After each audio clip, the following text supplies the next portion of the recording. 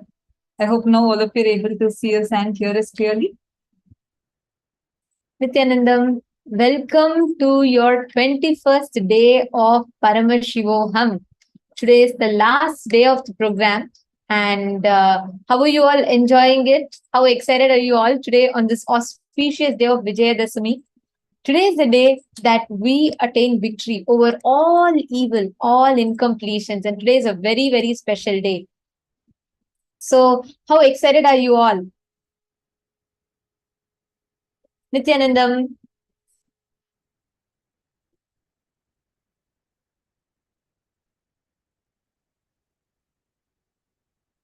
Nithyanandam, everyone, welcome. And we welcome all the participants, every one of you. Mahridayasa is saying she's mega excited. I know every one of us that are here are so excitedly waiting for today being like the last day of this season of Paramashivoham level 3. I have very exciting news for all of you. Tomorrow we are going to be having the live Parashakti Akashic reading. Oh my God, I was so excited the moment I heard this news, because Parashakti Akashic reading is one of all of our favorites. You will see Swamiji as Devi in such a vibrant way, and literally Swamiji himself will be doing Akashic reading and revelations, and anyone would be able to ask any questions, and Parashakti through Swamiji would be answering those questions. So I know I'm so delighted, like each and every one of you. So this is going to be there from tomorrow onwards. Now, today being the last day of this Paramashivoham, today is the Vijayadasami day, the day of victory, where Parashakti, after slaying the demons, whether it was Chanda, Munda, or and stood up as Chamundeshwari and slayed Mahishasura and became Mahishasura Mardini, like this, in Shumba, Nishumba, she slayed all the demons.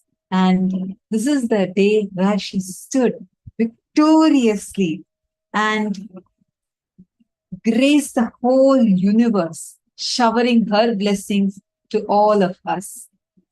And every one of you that are sitting here today, we are literally going to learn the ultimate truth. All these days you've learned about the different aspects of Paramashiva, but today we are going to learn how to live as Paramashiva. What does it mean to live as Paramashiva? What does it mean? Like how you can radiate that space of Paramashivoham.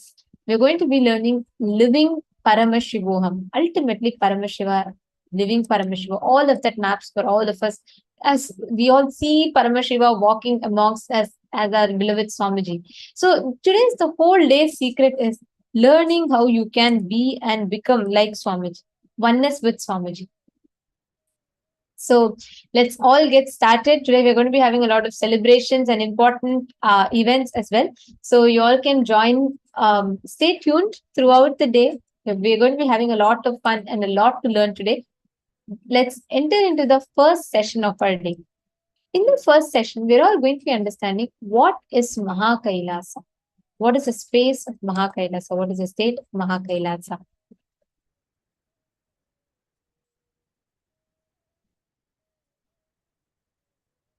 Every one of you here, all the participants, the core essence of what we are going to be focusing on today is the experience of how you can manifest Paramashivoham, experiencing that space of oneness with Avatar. Now, what does that mean? It means how you can manifest the reality, experience the space of Paramadvaita with Paramashiva. And that starts with understanding how you can practically apply these sciences. One of the key aspects for that is understanding how Paramashiva exists in Mahā KAILΑSA and being able to connect, experiencing the space of oneness with him. So let us now listen to the revelations on Mahā KAILASA.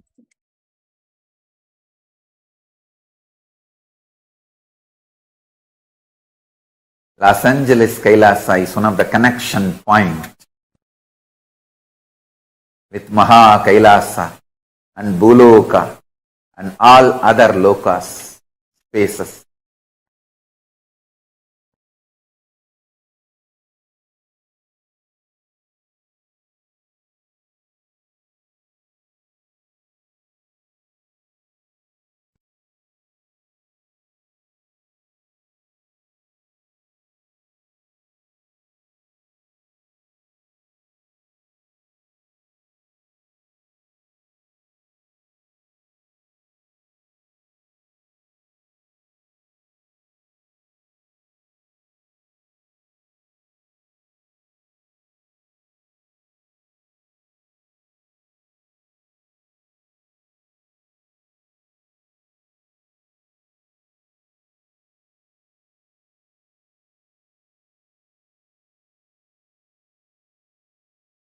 Los Angeles Kailasa is literally place where Paramashiva's being exists. He is not only in the form of energy, superconsciousness, state, space, powers, he is in the very form of that being. Accepting, receiving our worship, prayers and responding with the grace and compassion and love and blessing. Swamiji, what's the daily lifestyle of Paramashiva?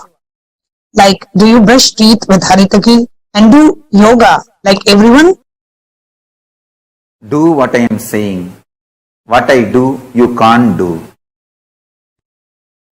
So, Paramashiva is above all this. You just do what I am saying. You can never do what I am doing.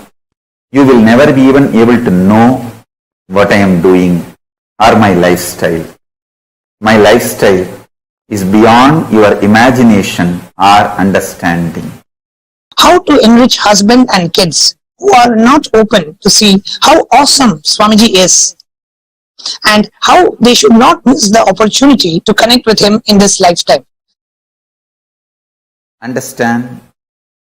You just need more intense tyaga. If your family, friends, whom you really love, who you really want that they should connect with Paramashiva, myself and the lifestyle I am manifesting. But if they are not getting connected, the message I am sending for you is you just need little more tyaga. Your tyaga, sacrifice need to become more intense. Bring more tyaga towards Paramashiva. Learn to sacrifice. Do tyaga more and more for Paramashiva. Your tyaga will inspire them. Make them understand the higher existence. With your tyaga, I will manifest my powers that will inspire them. Make them understand the higher way of existing. They will automatically be connected to me. Pranams at your divine lotus feet, Swamiji. Thank you for the blessing of Paramashivoham level 2.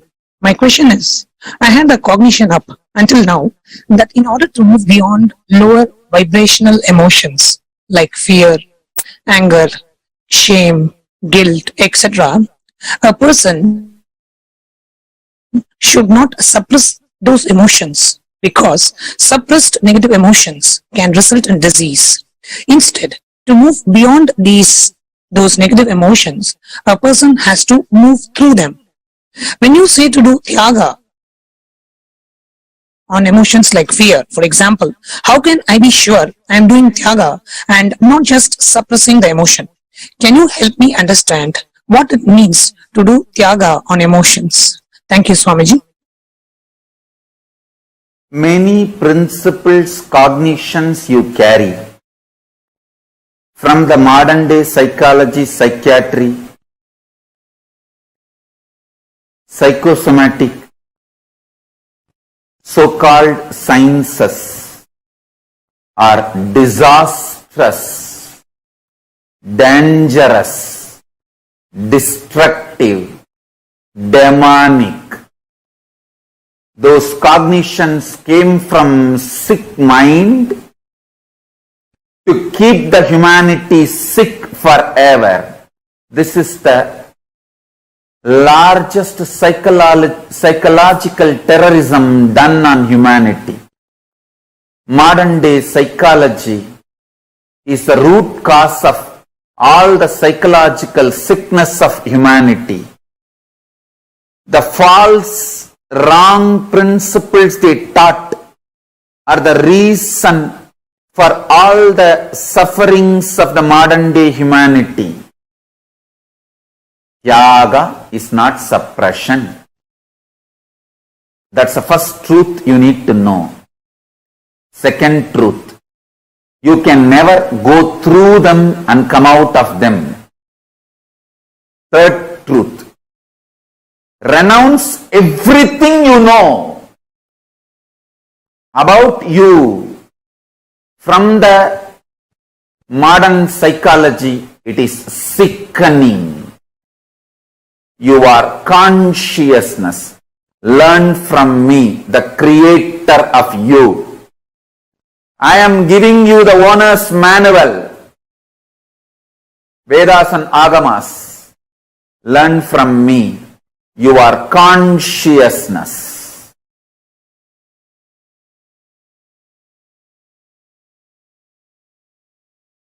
And Tyaga is the way to kindle, explode the pure consciousness.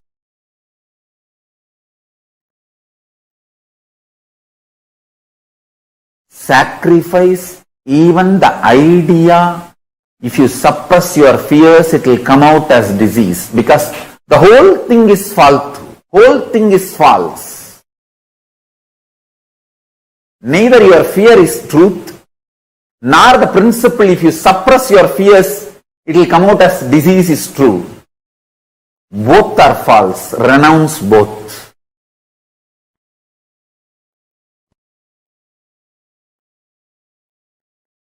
Modern day psychology is the greatest psychological terrorism done on human beings.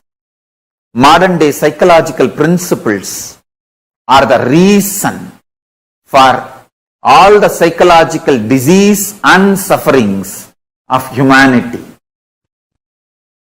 Learn about you, your body, your mind, everything from me, the creator. I have given you the owner's manual in Vedas and Agamas. Learn only from that source, not from blackmailers. Don't learn about you from blackmailers. Learn about you from creator, liberator. I am your creator and I am your liberator. Learn from me, Veda Agamas, not from blackmailers and deluders. Psychiatric doctor and patient relationship is equivalent to disciple-disciple relationship. Deluded, trying to guide another one deluded. Blind tries to lead the blind. Both destroy themselves. Swamiji, as you have said, having Guru in one's life is the ultimate luxury. How can we stop taking you for granted? First, stop all disciple-disciple relationship which gives you either perverted or lower understandings about Guru and his actions and his existence. Second, Stop allowing people to poison you who claim they know more about Guru than you because they lived around him or they were closer to him or closer to his body, near to the place where he was living, all that. Stop any form of relationship with any abuser, accuser, or who looks at Guru lower than the way you connect with him. Third, Guru-disciple relationship is just between you and him. There cannot be comparison, comparing others' relationship with him.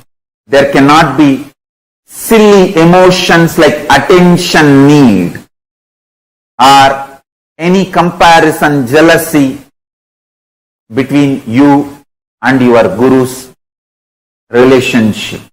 Do not allow third person to enter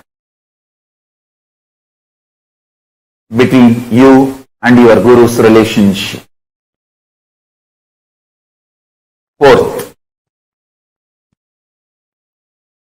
operate from the reality, truth.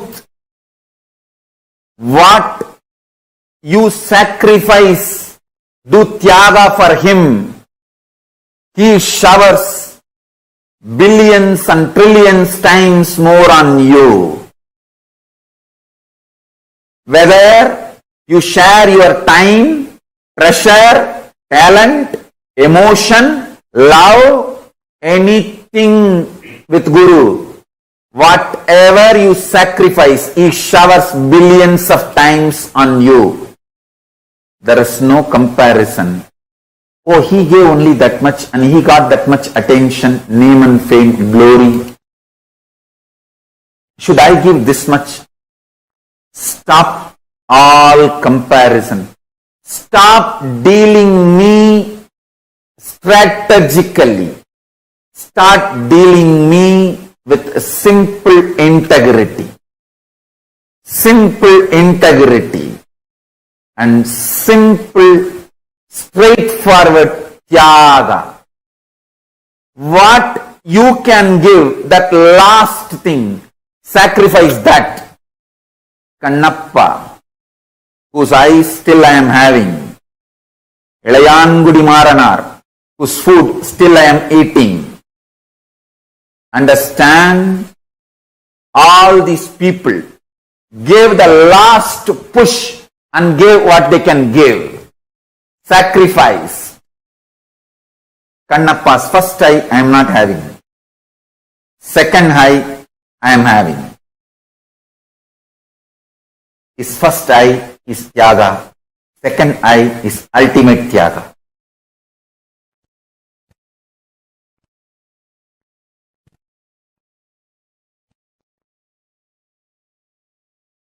When Ilayangudi Maranar and his wife cooked food for me, they tied cloth on their nose because they did not eat for 3 days. If they smell the food, their mouth may give saliva, so food will be dirtied because mentally they wanted to eat. Uchishta. So they tied the cloth and cooked for me. That tyaga still I am enjoying. Understand? The relationship between you and me is absolute tyaga based. You give your ultimate, I give my ultimate. It is not strategical.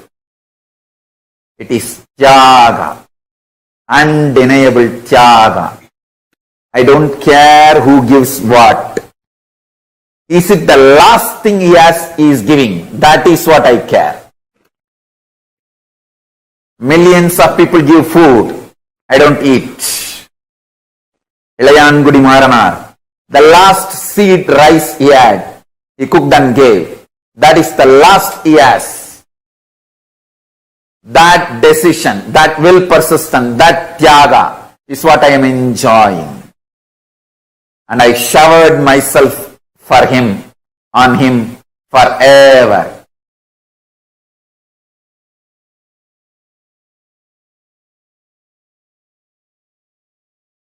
Tyaga is the bridge between Guru and disciple, not any other strategy.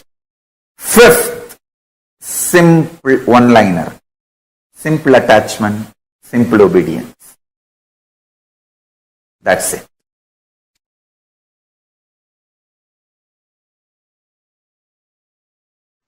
I want all of you to know, listen, sometimes you will be so sure of you, you will not bother about this external world. You only want Kailasa. I'll tell you, just 2-3 days before, from my Purvashram family, I got a phone call.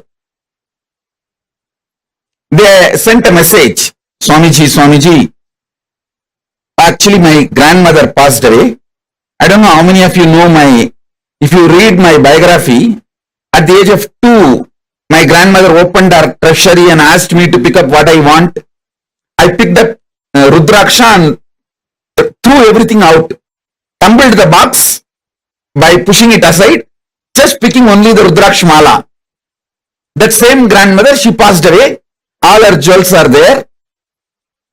So they sent a message, Swamiji, your share will come around some 100 Savaran. 100 Savaran means I think 800 gram gold. Should we get it and send it to you? I laughed. Hey, at the age of 3, I rejected it. And you are asking me, do I want that at the age of 44? At the age of 3, I clearly picked up what I want from that whole box and threw it, all the other things. And you want me to have that at the age of 44? From 3, I am very clear what I want. Listen carefully.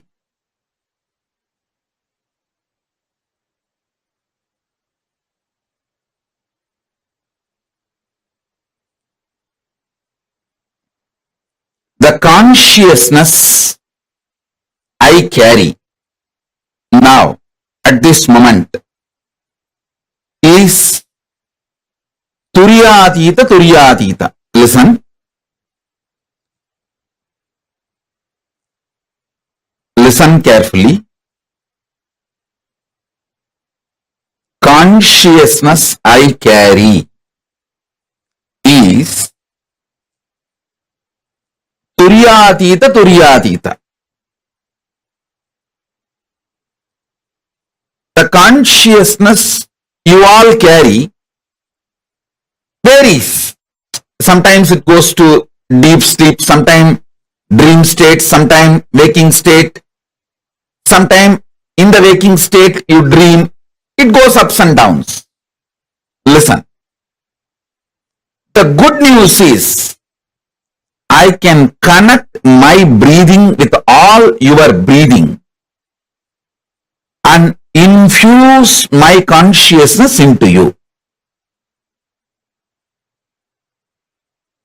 The great news is whatever infused permanently stays in you till you digest and make it as part of you.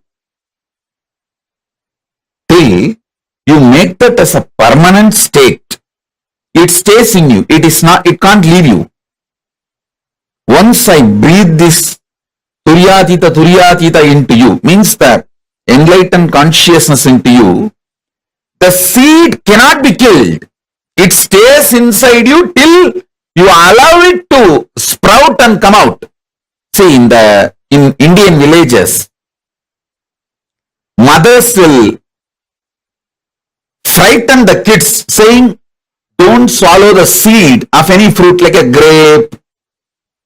Any fruit when they give, they will tell, hey, you should not swallow the seed, you should put the seed out, spit it out. If you swallow the seed, the tree will grow inside your stomach and through the nose, ears, all that branches will come out. How many of you heard this?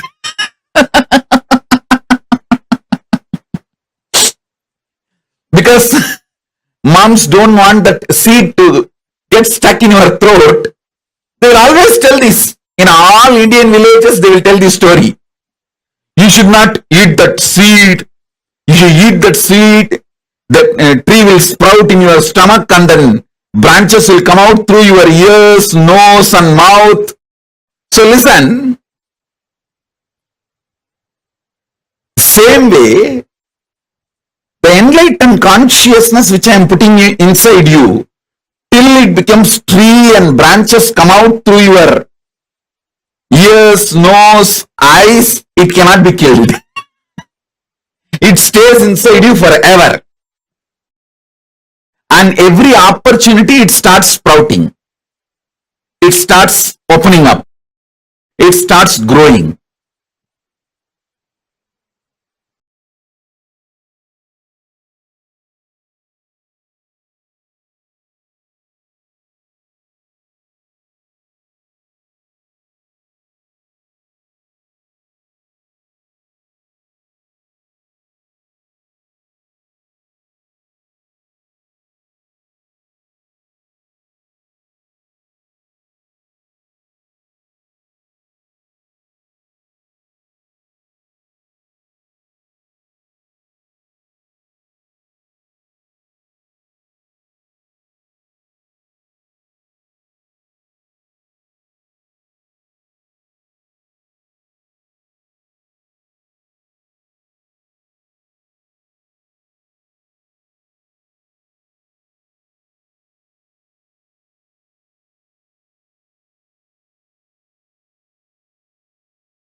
I sincerely apologize to all the participants. We are facing some severe technical issues and we had a huge break in the program. I want to sincerely apologize to all the participants. We are going to be continuing with the program now. There was a very severe technical issue all of a sudden, and it was unexpected, and I really want to apologize to all the participants for the interruption in the flow of the whole program that was happening. We will be continuing with the program now. So I want to request all the participants, take a few minutes and post in the chat. What did you understand and cognize from the session? What is Mahā KAILΑSA? That space of Mahā KAILΑSA where there is nothing other than Paramashiva exists. So let's take a few minutes and just to refresh ourselves to continue with the flow. And I really apologize for the break that happened, due to the unexpected technical glitch. And we will be continuing now with starting to refresh ourselves. By all of us, I request everyone, you can post in the chat, what did you understand? What is that space of Mahā KAILΑSA?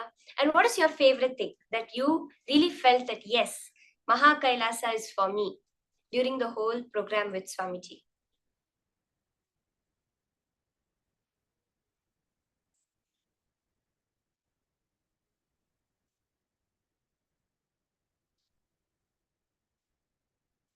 That space of Mahā KAILASA, Swamiji so beautifully describes it. It's the space where only Paramashiva exists. Meaning that in the space of Kailasa, we see that the Devi, Muruga, Ganesha, all the various deities exist along with Paramashiva. But this space of Mahā KAILASA is where only Paramashiva exists. Like how in the Ishavasya Upanishad, Paramashiva beautifully reveals, Ishavasyam idam sarvam. Cognizing that is the space of Mahā KAILASA, Paramashiva's formless space. To be able to reach Mahā KAILASA, you need that conscious free will, which can do right or wrong, to move to the enlightenment zone, the highest planes. It's very important for us to understand this. Whether you're in a higher loka, then you only have the freedom to do right. When you're in a lower loka, you only have the freedom to do wrong. It is only on this plane, this narrow slice, Bhuloka, we have that ability to do whatever we want, right or wrong, because it takes a conscious decision to be able to achieve that highest space. When you are sure of you, then you will not bother about the external world. Nothing outside will affect you. And that is the space of Mahā KAILASA, where there is nothing in the outer world which can touch you, which can disturb you in any way. How many of you are able to very clearly understand this? How that free will is so important and so necessary for the achievement of the highest space. You have to see, like, for example, a demon. He can only do wrong due to whatever actions he made, decisions he made, thought currents that he cherished. He is in a situation in life where he can only go lower and lower, wrong and wrong. The same way the higher lokas, due to whatever penance, tapas they have done, through seeking, their yearning, they have achieved a certain space where they have only the freedom to do more right. But the minute the conscious decision comes in, you are in Bhuloka. As Swamiji says, the cosmic airport. And only from here can you reach that highest space.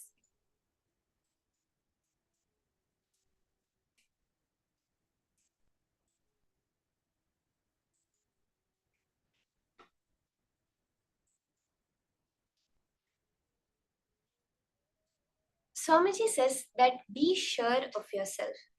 When Swamiji's grandmother had opened the whole treasury all the jewels, everything that she had, Swamiji chose the Rudraksha only. That is the space. That is how consciously you have to be able to decide. Swamiji shares so many incidents from his life where even as a young child, he was so clear he wanted to be a sannyasi. That level of conviction, of declaration to manifest Mahā KAILΑSA is what makes it happen.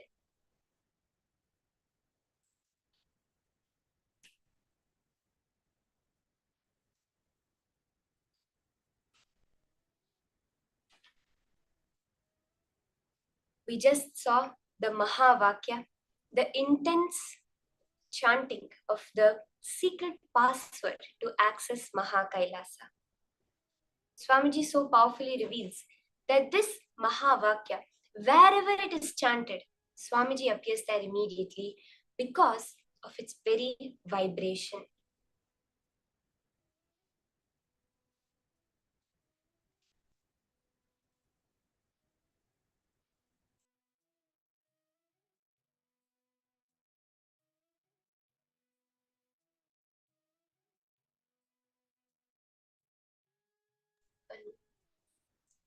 So with that understanding, let us now enter into the next powerful session from Swamiji, where we delve deeper, understand more broadly, vastly, who Paramashiva is, what that space of Mahā KAILASA is. Swamiji beautifully reveals about the Ananta Kalyana Gunas of Paramashiva, the infinite manifestations of Paramashiva, his infinite qualities, auspicious qualities. Swamiji has given so much clarity on these Ananta Kalyana Gunas of Paramashiva. Let us hear these higher powerful cognitions from Swamiji himself now.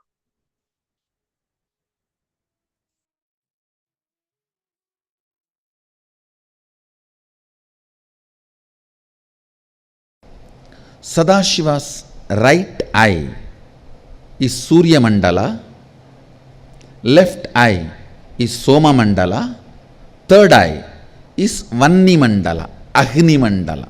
Vahni or Agni, both. Words can be used. Usually we use the word Vanni Mandala. Listen, the right eye, Surya Mandala, is responsible for power. Swayam Prakasatva, logic, penetrating, scrutinizing, dissecting, ruling.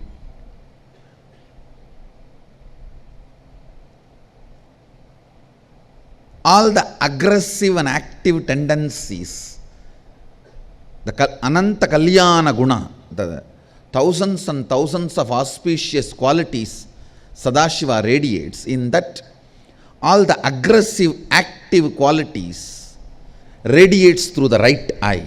Surya Mandala, love, compassion, making it happen, keeping it together, for life, pro-life. Those energies radiate through the Soma Mandala, the left eye. Understand? Romance, love, compassion, for life, keeping it together, making it happen, breaking all the obstacles. All those passive but foundational qualities for life in the Ananta Kalyana Gunas of Sadashiva, the foundational qualities for life, they manifest through the Soma Mandala, the left eye. Giving enlightenment happens, manifesting all the powers, initiation, liberation, all those activities are done through third eye. Kalabhairava and Veerabhadra have been manifested through the right eye. The powers of the right eye, the jata and nail. Subramanya manifested through the third eye. Ganesha manifested from the Soma Mandala. That is why he is remover of all the obstacles. He is always for life, pro-life. He always votes for life, pro-life.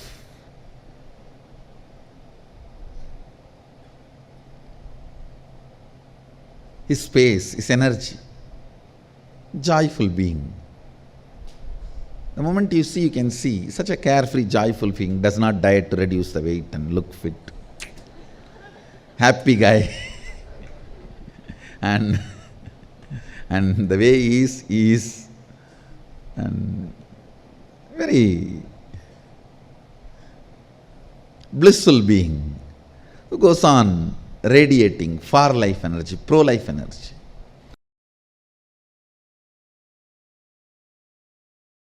The other day was defining chastity. The achalatva, immovable component of consciousness. Consciousness has one quality of immovable, achalatva. That quality manifesting through your biomemory as naturally, understand, there are some qualities. Very comfortably, naturally you express. There are some cunning fellows. Even after years, cannot learn integrity because they feel all the best things of their life is given because of their cunningness. The fools have not seen the best things life can give. See, it is like a baby steals 2-3 cars, small toy cars from his elder brother, from his cousin sister, and keeps all that, and he thinks, because of my stealing capacity, see what all I have. And the father, because of this fellow's stealing capacity, does not write any of his property in his will to the child. This fool will not know what he lost. He thinks, oh, these few things I collected is because of my cleverness of stealing. That's the best strategy. You see, because of this strategy, I have these cars. I secretly play around when nobody is there. See what I have. Fool. Out of your cunningness, what you got is not what was reserved for you by cosmos, what you deserved because of your cunningness. Understand?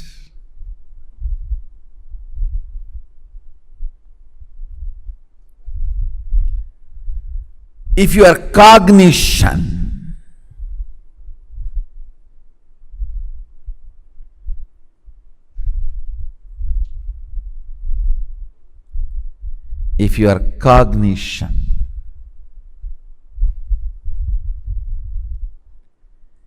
is comfortably flowing with the space of achalatva, I call that as chastity. Achalatva, dimension of consciousness manifesting through body and mind, is chastity.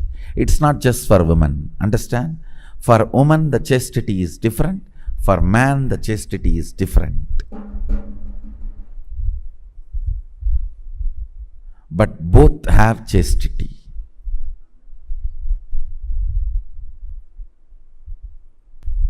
Now understand the fundamental definition of chastity.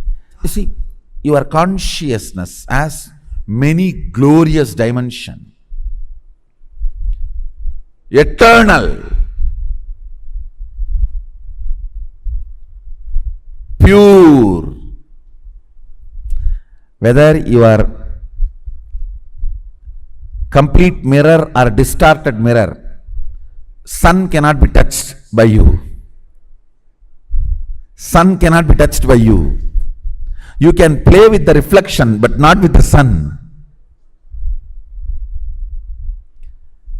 Your consciousness, pure consciousness, has many good qualities.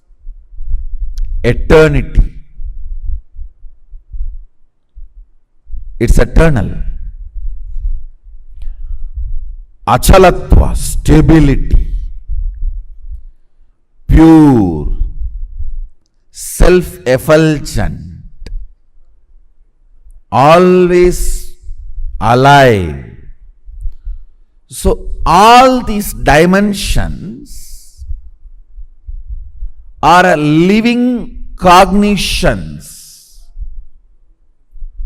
gunas of your pure consciousness. In Bhakti traditions, the devotion traditions, we call it Ananta Kalyana Guna of Bhagavan, of Lord.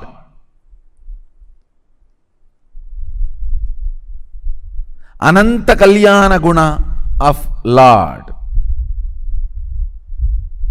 This one Kalyana Guna, one auspicious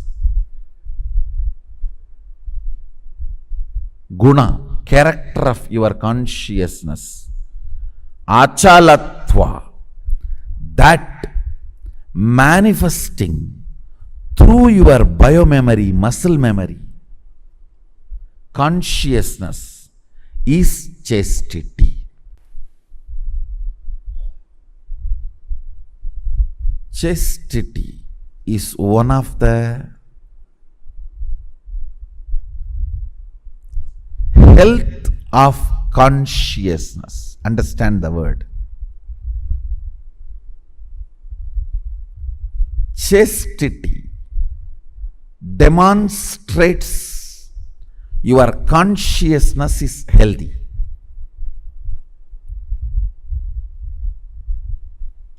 Like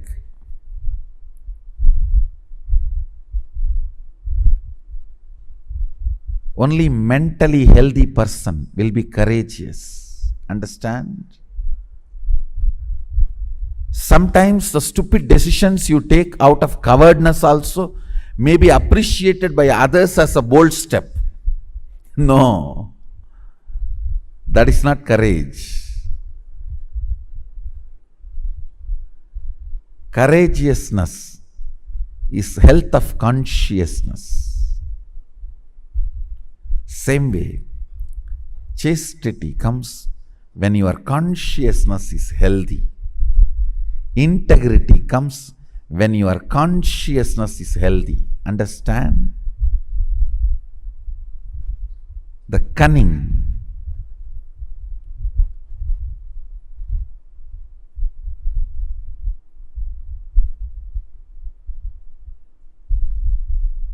cunning strategies. You may steal few toy cars and toy houses and keep it secretly, but you will miss what Sadashiva reserved for you.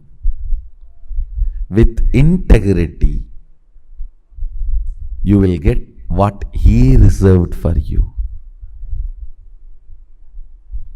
Understand? You deserve what he reserved. But if you think your strategy is more brilliant, then have that few stolen cars and houses you have.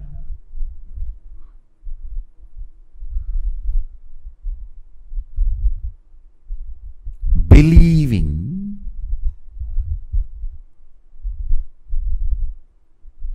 non-integrity can pay better things in your life is the worst stupidity can enter into your system.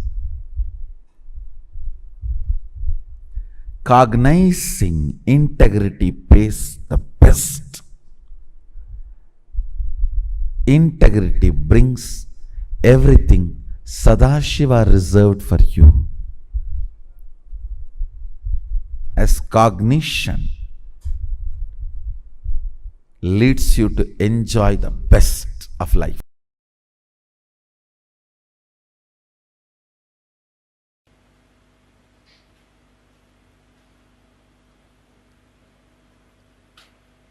Mahadeva is uncomparable, unique energy and beyond ego, just a simple innocent being. Asudosha, above all, the eternal bliss, eternal fulfillment. Remember the 7 qualities of Mahadeva. I have connected the 7 chakras qualities. Fantasyless being beyond fear, being beyond worries, being who goes on sharing, giving, being who is unique, being who is so simple, easily available, being in eternal fulfillment, Nithyananda. Remember these great 7 qualities because Shiva is filled with Ananta Kalyana Guna. Thousands and thousands of auspicious qualities. Shiva, who is radiating these 7 qualities, is inside you. Your own personality. Understand? Whatever idea you have about you, that personality carries these 7 qualities. So meditate, remember that personality can express these 7 qualities.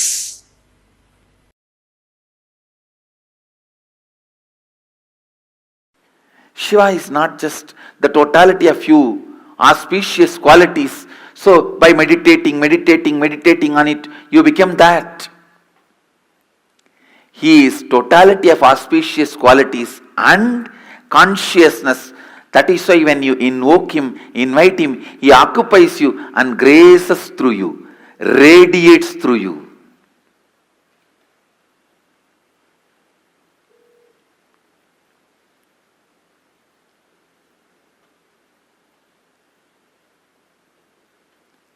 Not only he introduces himself to you, he introduces himself through you to everyone.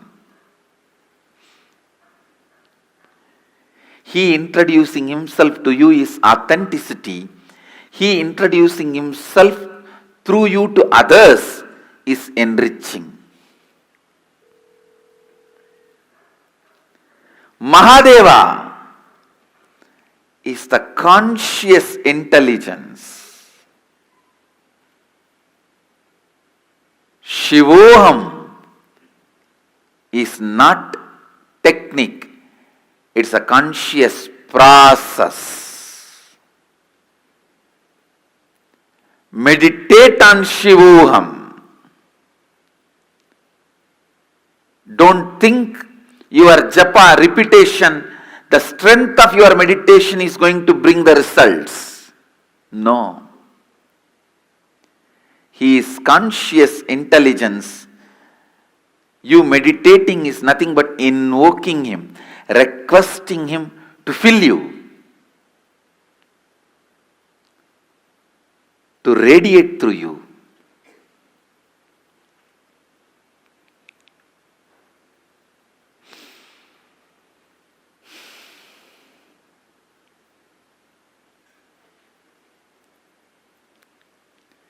Mahadeva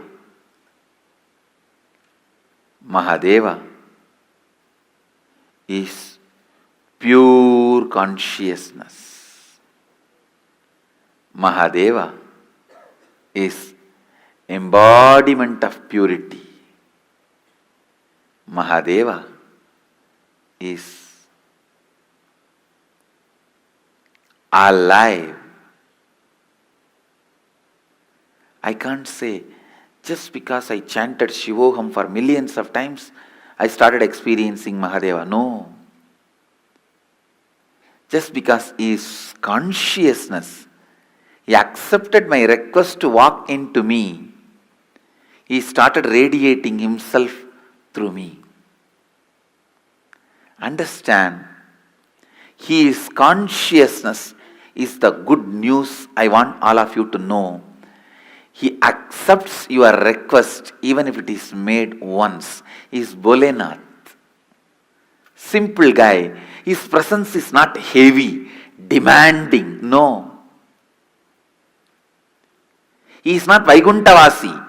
He needs the Lakshmi to press the feet and the Ananta Sesha for a bed and the milk ocean for his presence.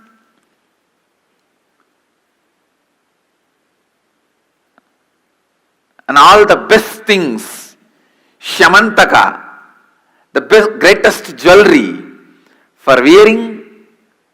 No, I am not disrespecting Vishnu. All I am trying to tell you is, Mahadeva is Bholenath.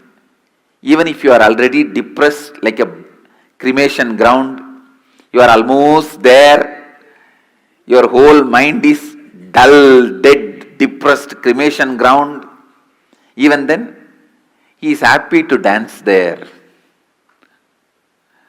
And all your thinking, feeling, everything is full of negativity, negativity, negativity, negativity like a ghost. Even then, he is ready to have you as his companion. Understand, he is too simple and his presence is not that heavy. His presence is powerful but not heavy. Heavy means demanding. Powerfulness is different, heavy is different. Is Bholenath. His presence is never demanding. His presence is so powerful, but not demanding. Understand, invoke him, request him, pray to him, ask him, invite him to your inner space. Mahadeva, whatever I know as Aham is a bunch of my root patterns, social conditionings,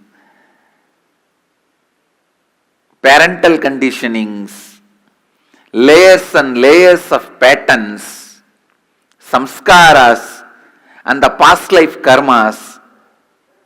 But this is not too big for you. You can burn all this, and this cannot be the reason why you are not happening through me. Can this stop you happening in me? I am completing this and surrendering at your feet. O Prabhu, happen in me. O Mahadeva, happen in whatever I feel as me. Let Aham become Shivoham. Let Aham become Shivoham. Invite him. Invoke him. Request him. Understand, he is conscious, alive, present.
Wow, such a intense understanding of the vastness of Paramashiva. I just want all of you to understand that. See, what we can cognize of Paramashiva is one slice of who Paramashiva actually is. So beautifully, Swamiji actually says in one place, where stop exaggerating on yourself, start exaggerating on Paramashiva. What does that mean? It means that when any incident happens in your life, rather than putting yourself in the place, like, oh my God, I'm in so much pain, or oh my God, look how much I'm suffering, or even see what a great thing happened to me, you're going to put it on Paramashiva. Paramashiva, you are so great, you made this itself happen. Paramashiva, you are responsible to solve this. Because he has that Ananta Kalyana Gunas. However great you make him, he is greater than that. That is the context out of which we understand the whole thing. How many of you are able to catch? We are going to be now listening to such a beautiful story from the life of Lord Sundareshwara, which is the Leela of Sundareshwara calling down the King Malayadhwaja who had passed away.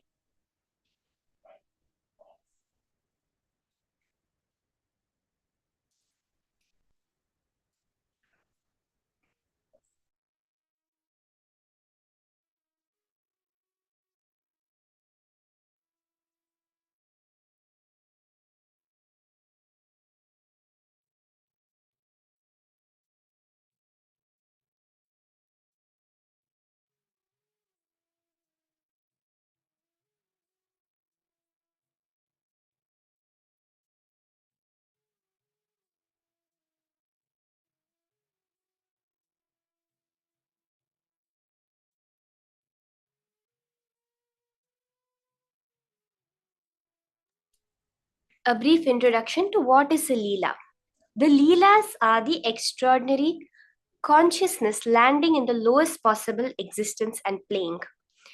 We always say, Paramashiva himself has come down here into this physical plane to tell us that we are Paramashiva. When Paramashiva assumes that body of the lower frequency and plays with the whole reality, like how we all see in Neo, right?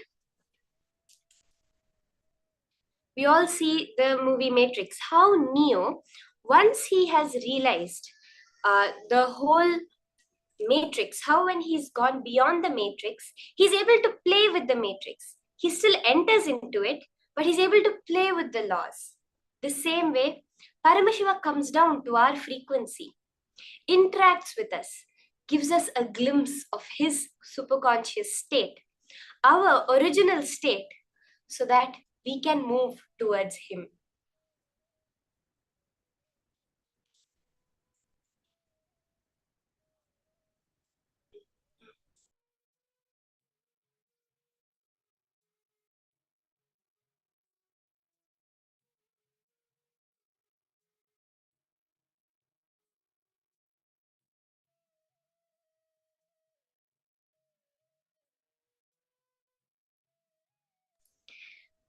So this beautiful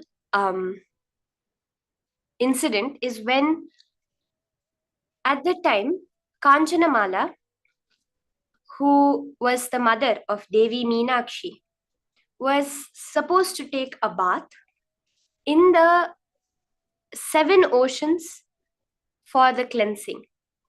She had to take the holy dip, but she had to take it with her husband.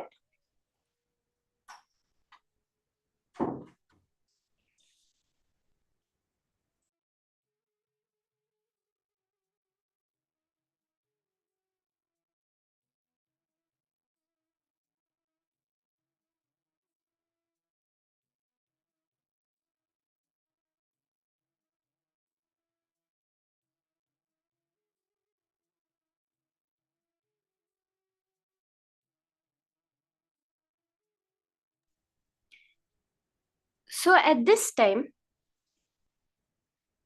the necessity for Malayadhwaja, the husband of Kanchanamala, to come down was there. First, due to Kanchanamala's old age, she was not able to go around the whole world. So Lord Sundareshwara brought the waters of all the 7 oceans into a single pond.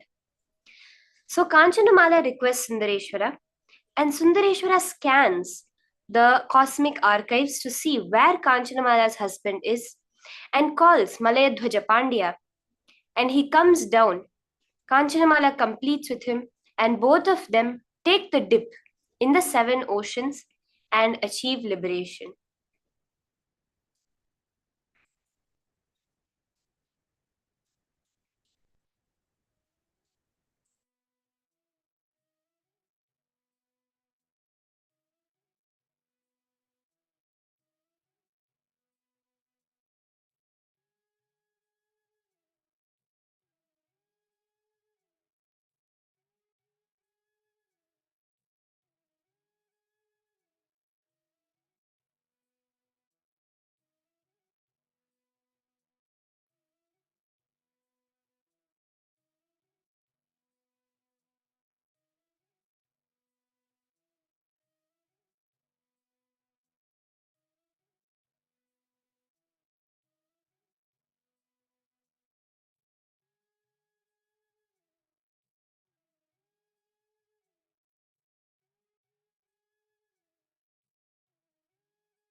Holding the space of cherishing, that Leela of Paramashiva, that space. See, when Kanchanamala just asked, first the oceans of all the 7 oceans in the world were brought, and then even her dead husband, her passed away husband, who had already achieved Shivaloka, was brought down for the completion process to happen, and both of them to achieve the liberation. The next session, we're going to be understanding a very powerful topic. Okay, this is one of my favorite topics which Swamiji talks about, which is practicing the presence of God. How in your daily life you can experience Paramashiva himself. Just imagine that whenever you want, whatever it comes, like Paramashiva, like how you would call, let's say, your friend if you needed some help and say, hey, I just need this help, would you mind coming over? The same way you can just say, Paramashiva, this is what's going on, can you help me out? That is the conversational relationship we can have with the highest being by practicing his presence. He is already present everywhere. Very beautifully it says in the Agamas, we do the Avahanam, the calling of the deity. We usually translate in English as invoking the deity, right? But in the Agamas, that is not the context given. It is not invoking the deity. It is avimukhi karanam, means asking Paramashiva to face you. Paramashiva cannot come somewhere or go somewhere because he is present everywhere. But when we do that avahanam, when we practice his presence, we are asking him to face us and to manifest through us. Let us now listen to these powerful cognitions on practicing the presence of God from Paramashiva Swamiji himself.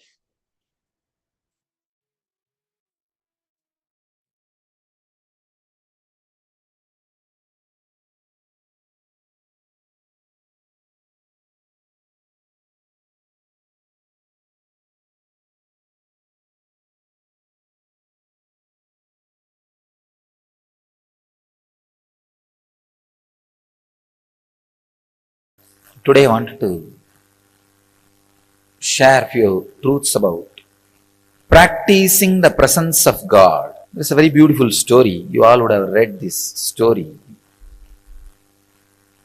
in school. There was a guru and he had 10 disciples. There was one chief disciple, very brilliant and highly spiritual. So naturally Guru was giving attention to that disciple more. So the jealous started among other disciples. So all the other disciples wanted to defame, abuse, disrespect this chief disciple who was getting too much of master's attention. Somehow they wanted to move him out of master's attention. Master also observed. He observes everything, even though you think he sits with closed eyes.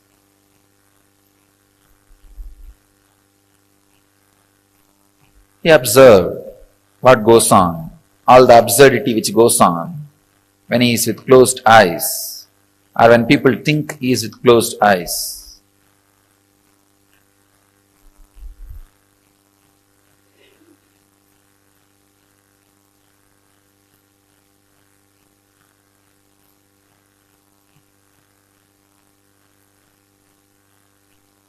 One day he wanted to tell all the disciples why he is giving more importance to the chief disciple, the sincere disciple. So he called everybody, kept a small test, giving each one of them one banana and telling them, go and eat in a place where nobody sees you, where you are not observed by anybody. All the fellows ran here and there. One ran behind the kitchen, one ran behind the sarovar, one ran outside the gate, one was hiding in the temple godown. They all ate and came back, except this chief disciple. He came back with the banana without eating it.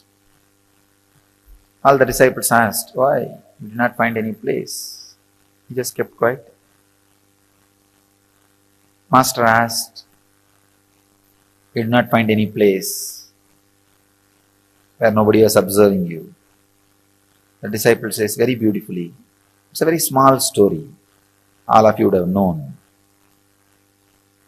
Master, I am not able to find any place where God is not observing me, where God is not seeing me. I feel everywhere His presence. This story was known to all of you as a knowledge. Unfortunately, it did not become wisdom. The story has multiple layers of meaning and understanding.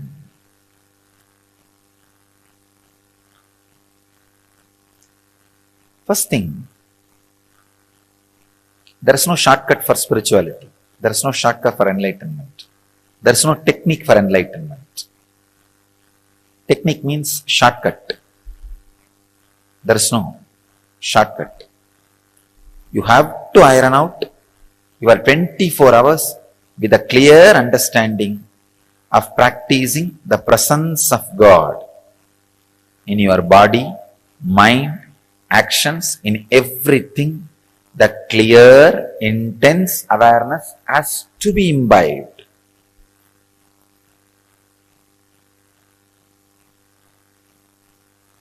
Second thing, whatever you experience as God,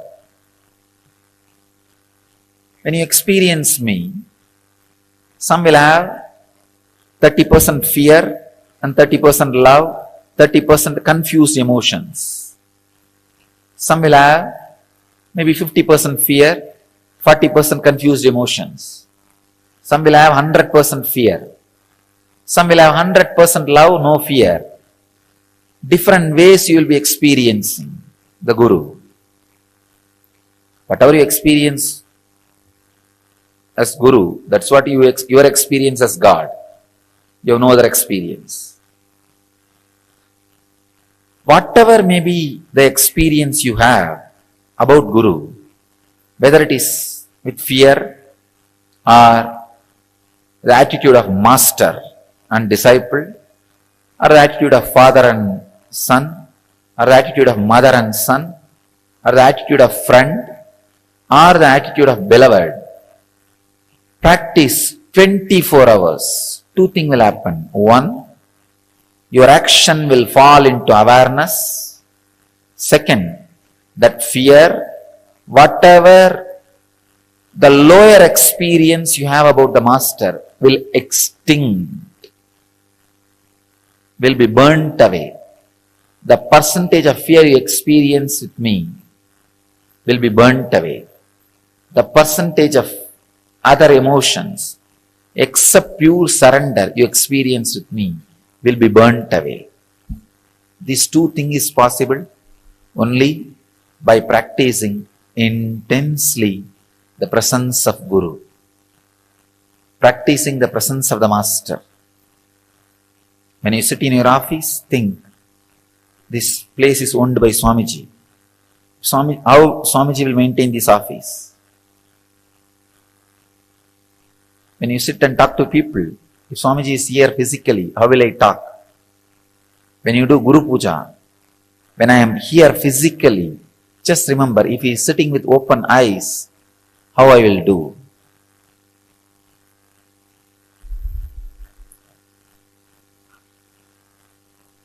Practicing the presence is the only way. Is the only way. Only way. Your arrogant, egoistic logic can go on justifying. No, there is some other technique. Or you can go on postponing with it. That is what I call hypocritic loopholes. The air hole, air bubble in the copper wire will not allow the copper wire to be a conductor. Electricity will never flow. Same way, the hypocrisy between the relationship, when you practice my presence, the hypocrisy you handle, you have it, it's like air bubble, will not allow the Guru-disciple relationship to happen, will never, the presence will permeate, penetrate you. Practicing the presence. with tremendous respect.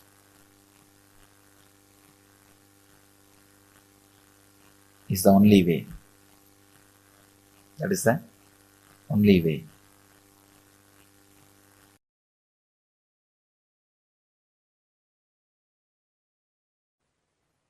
Understand, this initiation, this Shaktipada is the purpose of my existence, to give you this Shaktipada only. I exist and I come here and sit again and again every day.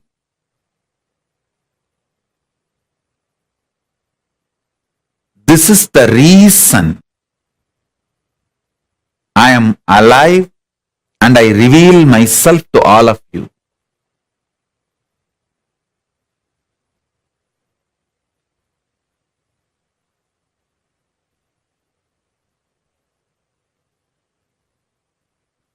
I sincerely bless all of you as living manifestation of Paramashiva, as Paramashiva. I bless you all and initiate all of you. Whoever decides to trust my revelation about me as Paramashiva,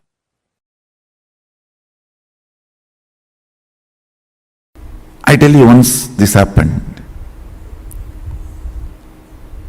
Arunagiri Ishvara was supposed to give me an initiation.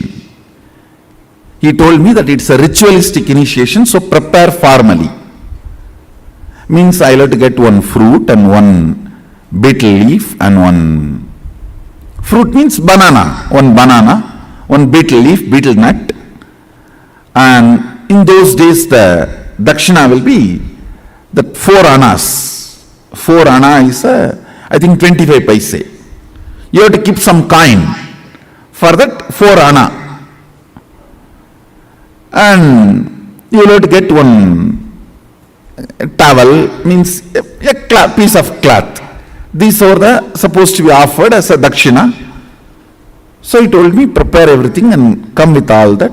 He was supposed to give a very ritualistic initiation.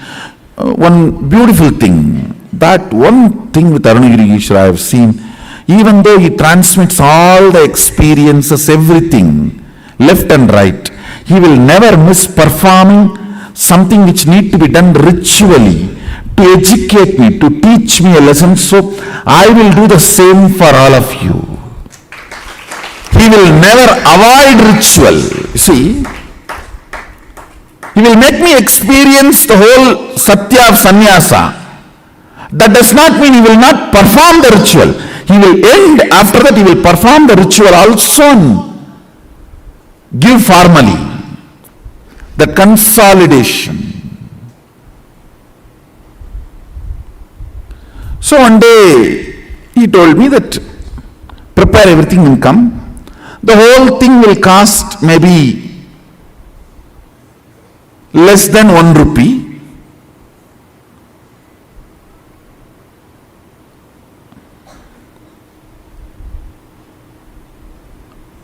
Because the towel, already I had one towel, means that angavastram.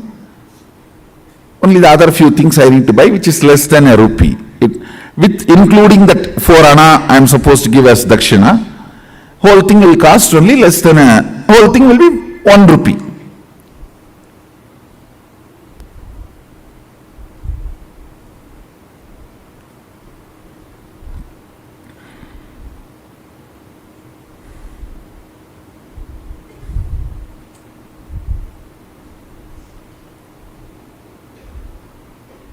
I went to my grandfather. He is the funder usually for all my rituals and all the expenses. I went to him and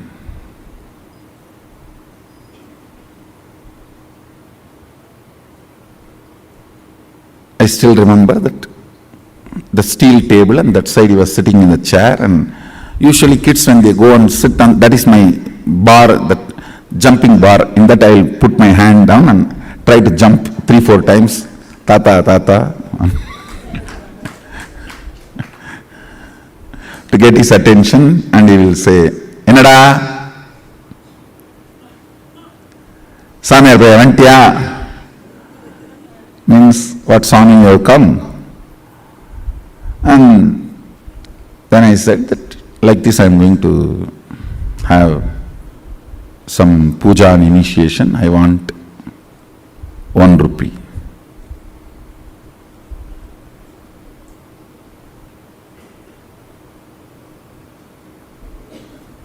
He will not usually handle the cash, so he will look at the cashier, will be just sitting next to him.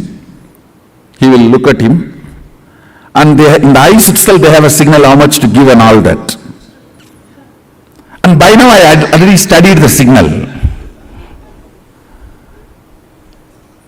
If he just shows through the eye, only what I ask will be given.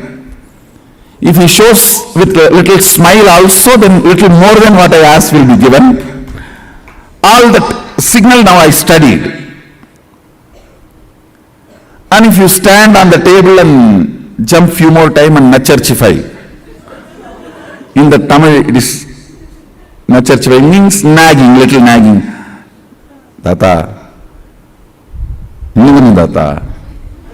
Tata, innuvani tata. Means if you stand and nag, nacharchify, you will get 1 more coin or 2 more coin.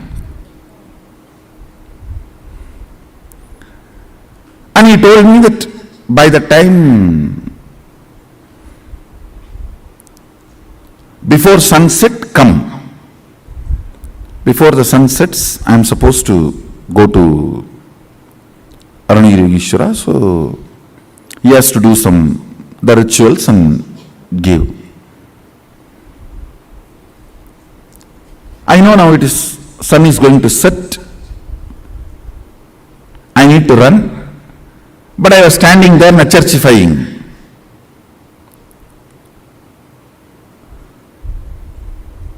Thinking that if I stand for a few more minutes, I'll get few more coins. I can buy something with that when I am going back to temple. And as usual, when I stood there and nacharchify, nag, he smiled at that cashier. That fellow, Ayyo Baba, I have not seen a person like this. He will count such a way almost that he will tear that note, or almost half of the weight of that coin will go away the way he rubs. His name was Shanmugam, my grandfather's partner. And he will count. Ndara, Sanervaya. Finally, he will put that coin. So because I was standing and nagging, I got a few more coins. I think 2-3 coins he gave. I took it and ran. By the time almost sunset has happened.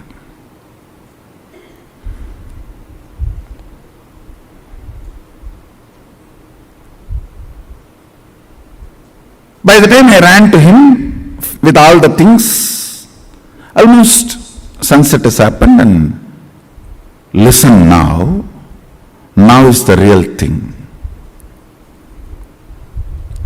Whenever I go to Aranagiri, first thing, a wide, broad smile, and he will stretch his leg for me to touch his feet. That's the way he will welcome me, receive me. Vada.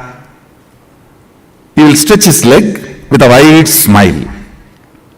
That is the way he will always receive. And I will run and touch his feet. That day, he did not stretch his feet. Smile was not, I will not say there was no smile, but I know it was a limited expression. And he did not stretch his leg. That's it. I know. Underline, slight, but very strong message for me. Fortunately, I had such deep Guru Bhakti Sadashiva gave. Even the light warnings from Guru made me wake up from my blind spots and catch his feet, change my cognition. I should say,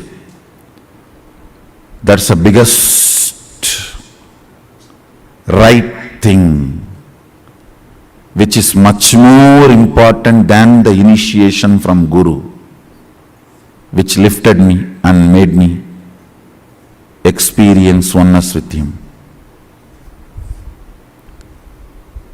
It is your ability to see the slight warnings he gives and catch, change the cognition, saves you in life. Because many times he doesn't want to interfere with your freedom, with your will, with what you want to do in your life. It is the slight messages. It's a light underlines. Listen carefully. This underlines light warnings, very subtle messages. If you can catch that and change your depth, you are saved. He did not stretch his leg.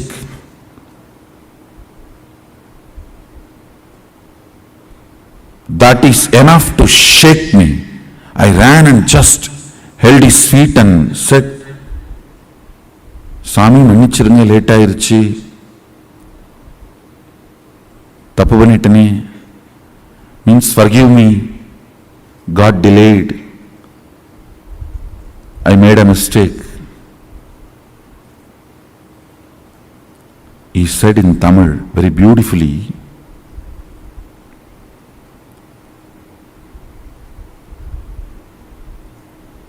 இந்த சேவையை விட அதிக பணம் வேணுன்ற ஆசையினால தேவையில்லாமல் சரியான நேரத்தை இழக்கிற பரப்பா. He told me I am greedy for money. பணத்தாசையடா. It just shook me. Yes.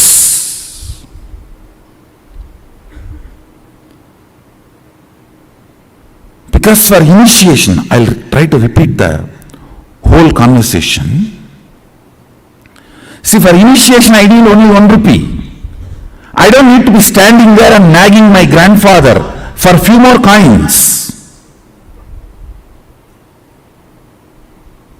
Something which I thought I can buy, which can be a comfort, and after all easy money coming, it's only few more minutes.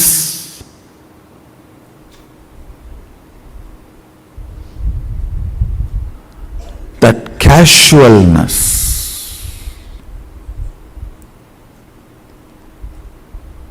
it was a slap, shock. I just woke up. Oh God, just these few coins.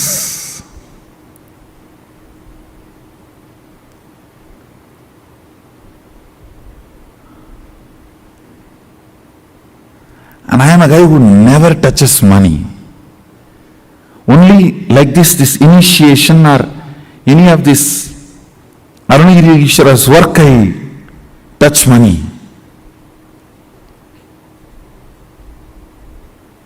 This coin,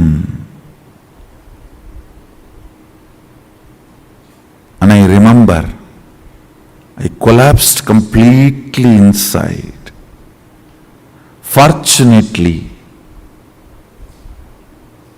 decided to choose the Guru, Arunagiri Yogeshwara, and dropped that remaining coins which was in my hand at his feet. Over. Never ever, even the casual greed. Over. Not even because it is coming effortlessly, why not? No.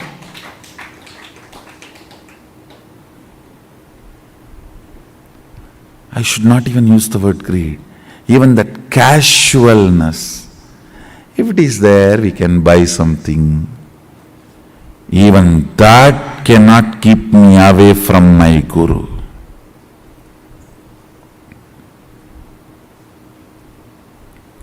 It was too small incident, but too big cognitive shift in me. Over. Over.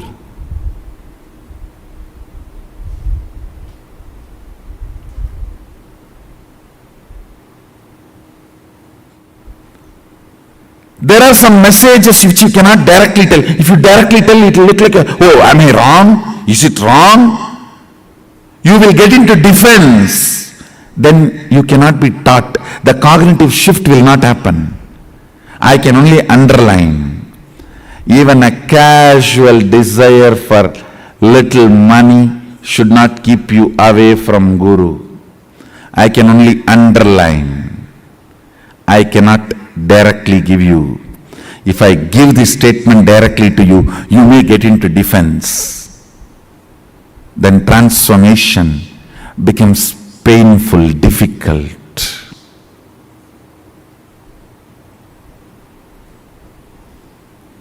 Sometimes things need to be very subtly told. You need to catch it.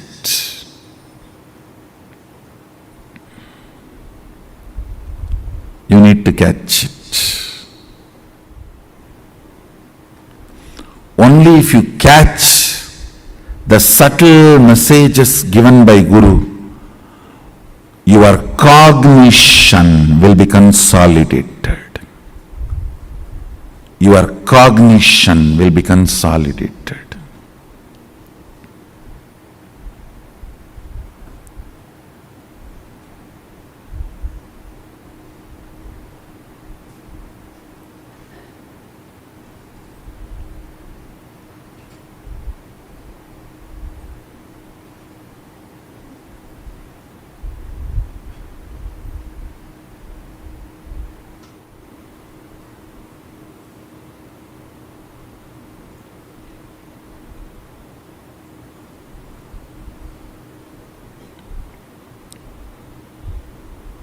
I'm just waiting, seeing whether for whom I'm giving this subtle message, are they catching it or playfully missing it?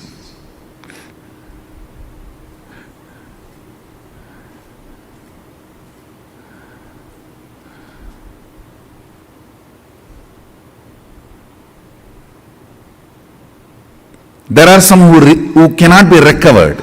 They are doomed. When I say the name, you are doomed. You can't be recovered. You are going to be drowning. So as an evidence, I am leaving this name. You are not going to save yourself. Only when you are not going to save yourself, I tell your name. If you are going to save yourself, I don't tell your name. I only send the message. And see whether you are going to catch it or going to be playing, missing it. If I tell your name, be very clear. Don't take this as good sign. If I tell your name, don't think, oh, Swamiji told my name directly and advice. Praising is different. Sometimes I tell your name in praise, that is different. During the advice, if I tell your name, be very clear. I am leaving the evidence for the future to tell. Even after Swamiji told, he did not listen.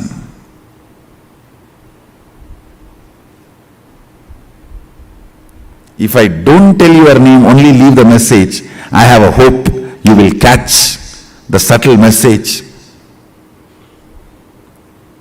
and consolidate, catch the blind spot even you are missing, which is inside you, and change your cognition. If I am telling your name, it means very clear, you are too arrogant. You are not going to change. I am telling your name so that the future, you will be the wrong example for the future to learn lesson from you.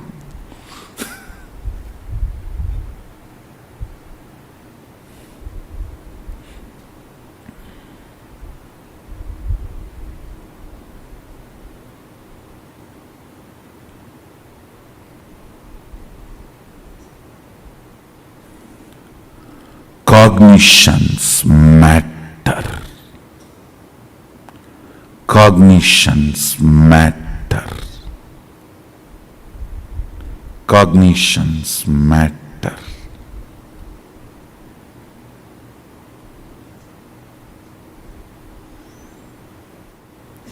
Do you know the funny thing next what happened when I collapsed at his feet? Dropping the coins.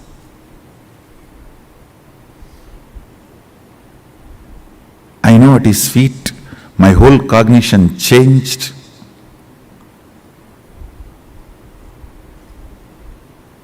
I was completely new. He lifted me up and held my face casually and turned. I saw the sun is back. Sun was back. No sunset.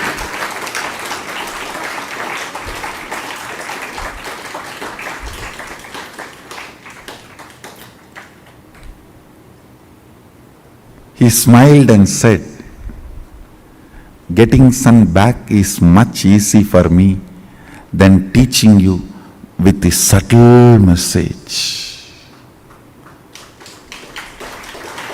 This was more difficult.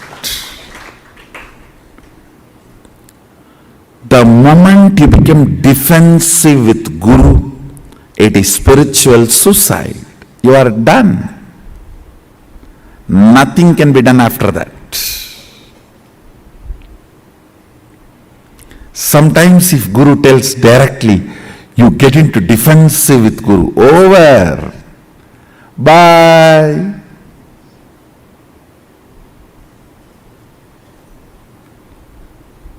See you later when you are ready.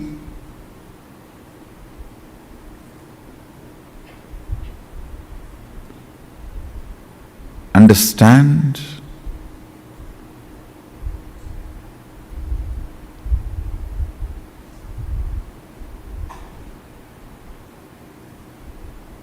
He said, making the sun set or getting it back is in my will.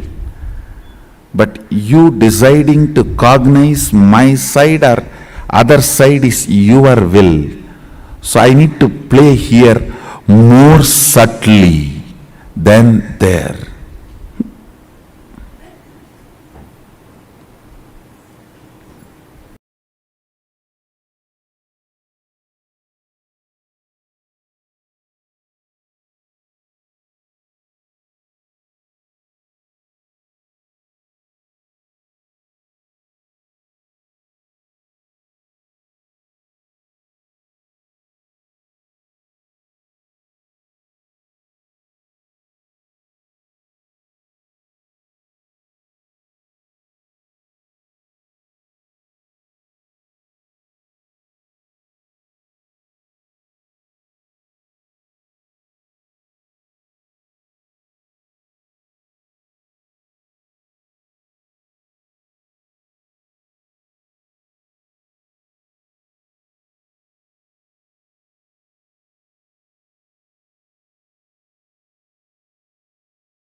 with that powerful understanding from Swamiji. The power. How will Swamiji do it? At every moment, bringing that. How many of you are actually clicking with this? Can I have everyone post yes in the chat? How many of you are clicking with how Swamiji said? How will Swamiji do this when any situation comes up? How will Swamiji handle it? Holding that as your context. It's so beautiful where you just know Paramashiva is always there and you are that Paramashiva.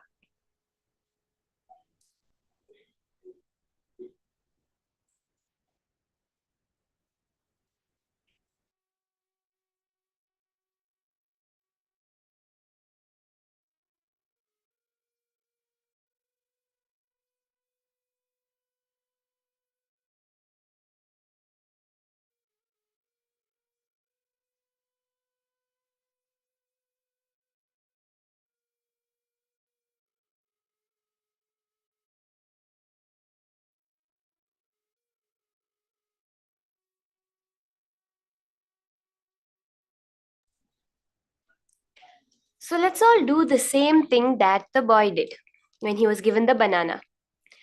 Are you able to find any place where God is not observing you and not seeing you? Let's spend just 2 minutes. Can you all post? Are you able to find a place where Paramashiva is not observing you?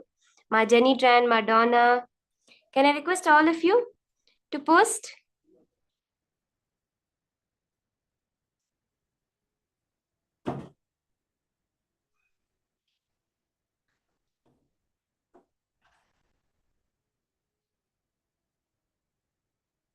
Yeah, I see some people coming in. Okay, Ma Heidi Schlack, Ma Maha Govindarupini. None of you are able to find a place, right? Because Paramashiva is present everywhere. That is the space of that disciple.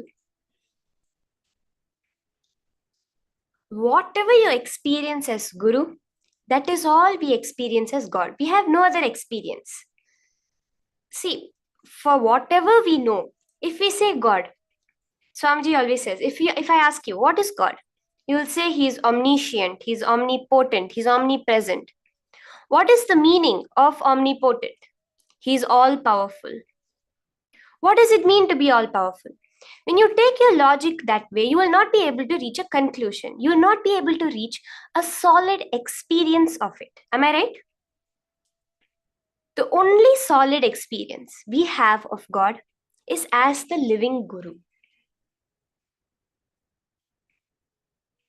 By intensely practicing the presence of our Guru, our actions will fall into awareness.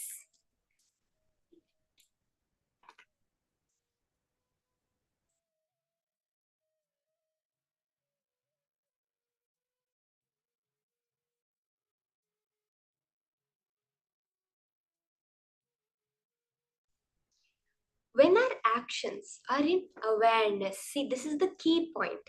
What is that science behind practicing the presence of God? Swamiji says, I'm a very practical person. I never waste your time. So why is he asking us to do this? We have made our life run on autopilot for so long. That is why we always see we did so many completions throughout the whole 21 days of this program. We have gone through so many completions. We have completed those default patterns, the programs out of which we were running our life, and we have rewired them. That rewiring happens through the process of practicing the presence, where you're bringing yourself to the complete awareness. At every moment, every action, you have to be aware. How would Swamiji do this?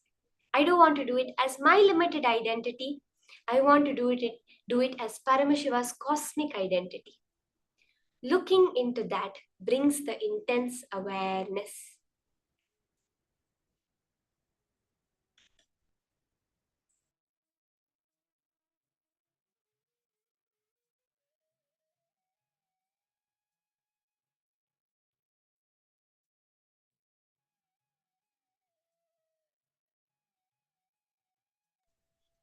As Swamiji says so beautifully, don't plan everything. Let Paramashiva also plan a little bit. That Swamiji said, you don't even have to decide if you want to be in Dvaita or Advaita. Let Paramashiva decide that. So let your every action be decided by Paramashiva. The Sri Guru Gita guides us. हृदाम्बुजे कर्णिकमध्य संस्थे सिंहासने संस्थित दिव्यमूर्तिं ध्यायेत् गुरुं चन्द्रकला प्रकाशं सच्चित् सुखाभीष्टवरं दधानम्. This is the 112th verse of the Guru Gita. In the lotus of the center space of the heart of the disciple, on a divine throne, the Simhasana, is seated the divinity personified Guru. The disciple should deeply meditate on the divine form and presence of the Guru, emanating a light akin to the enlightening glow of the full moon. Chandra Kala Prakasham. This is capable of bestowing on the meditator the boon of the bliss of Sat, Chit and Ananda. This is very beautifully how Guru Gita is telling us, practicing the presence of God, practicing the presence of the Guru, where constantly you know he is seated within you in this exact form described by the Guru Gita.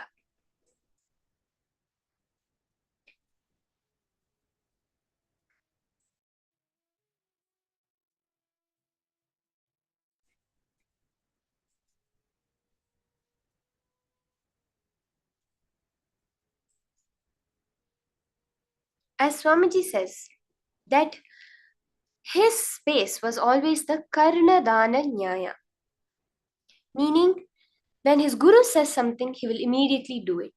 So as soon as the thought comes up, how will Annamalai Swamigal, how will Arunagiri Yogeshwara react?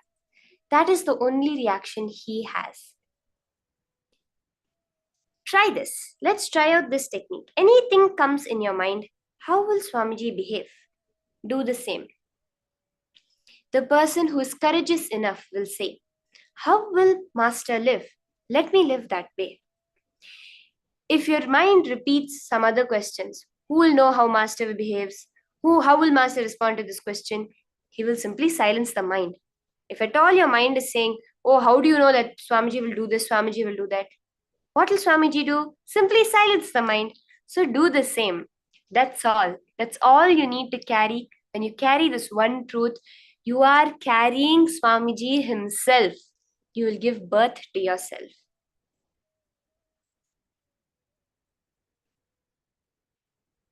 So now, let's work on this technique.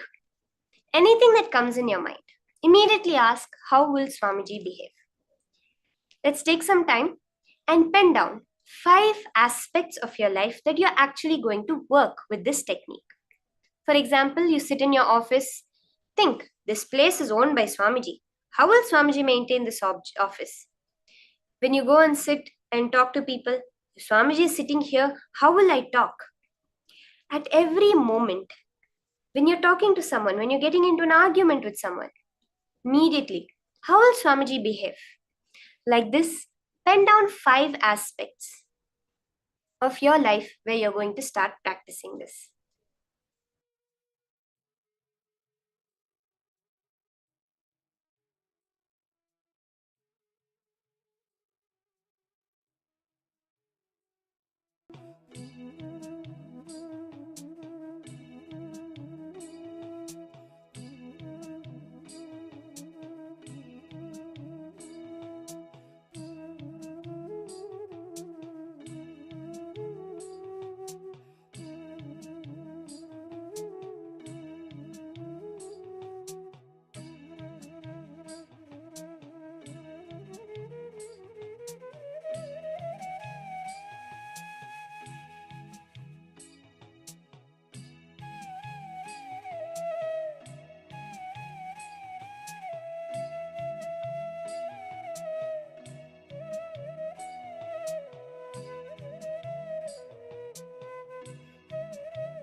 If you all don't mind, you can post what are these 5 incidents that you have decided now to take action on by only as Paramashiva.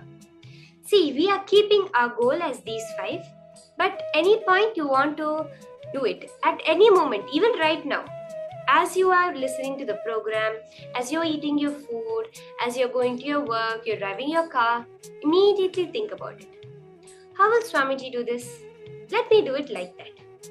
This is especially very useful, very important when we get into a situation that is usually beyond our control. At that moment, remember, how will Swamiji do it? And do it exactly like that.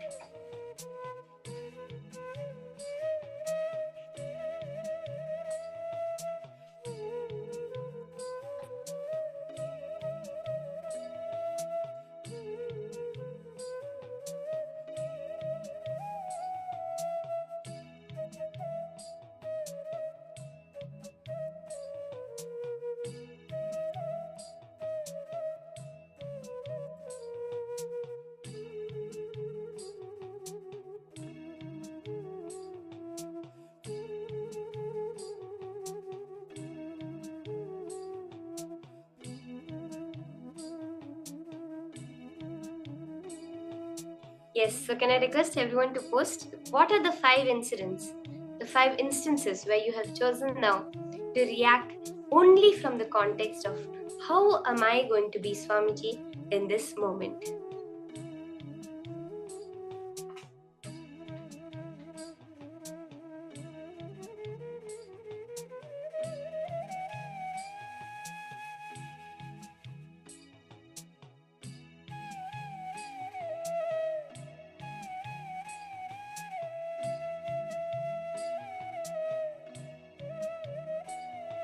Swamiji shares with us who called the SPH, the Supreme Pontiff of Hinduism, Swamiji first.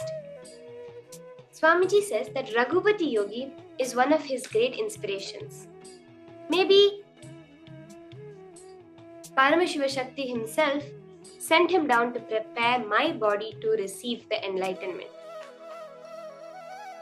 Actually, he was the first person who called Swamiji as Swami. He said Samyar means Swamiji. Because of him, everyone in the household used to call him Swami, including his mother.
So now, with that beautiful understanding, we are going to be entering into the palm manifestation session.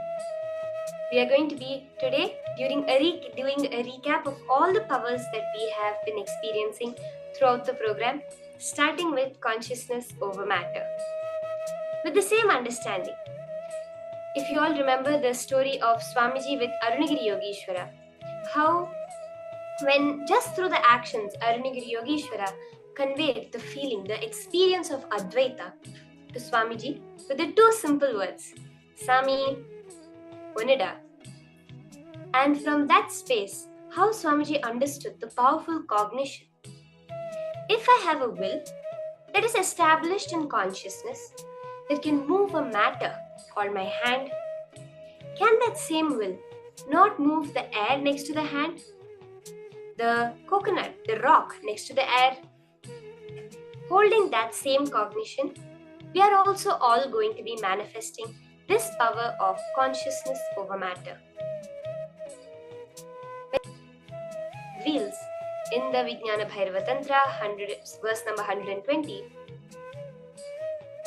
Kvachid vastuni vinyasya shanair trishtim nivartayet tadjnanam chitta sahitam devi shunyalayo bhavet. Paramashiva so beautifully reveals to us. Keep any object, a vastu, and fix your eyes on that object. Having fixed your eyes, slowly withdraw the sight from that object. Withdraw the thoughts and impressions from that object, eliminating the very knowledge of that object. Then Swamiji Paramashiva calls all of us as, O Devi. One abides in Shunya, the space where nothing other than this exists, the space of all inclusiveness or infinity. We went through so many incidents from the life of various masters where they all manifested this powerful power of consciousness over matter. So let's all do this now. We can start off with the basic level, keeping a coconut on our hand. You can all keep any object on your hand, whether it's a coconut, a fruit, anything you can keep on your hand, and start the manifestation. Ensure your palm is completely flat, and do take a video. I want to request all of you to please keep a video recording of you manifesting, at least this last day, where you can show, I have experienced that space of Paramashivoham by manifesting the powers of Paramashiva.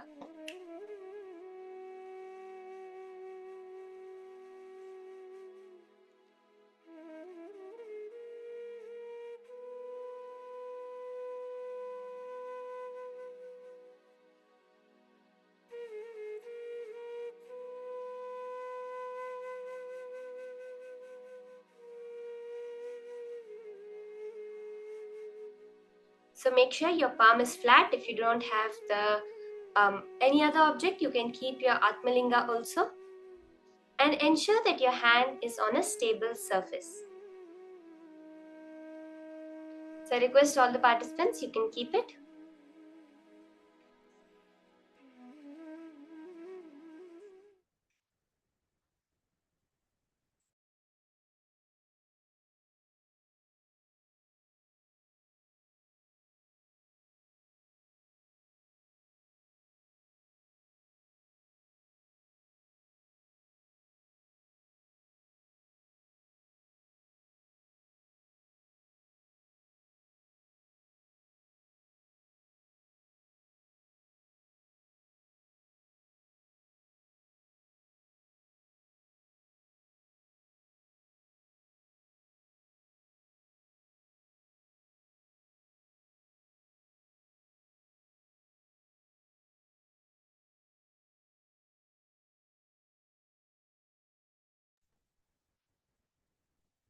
So you can keep, if at all it immediately rolls off, you can switch the hands, do it on the other palm. Do it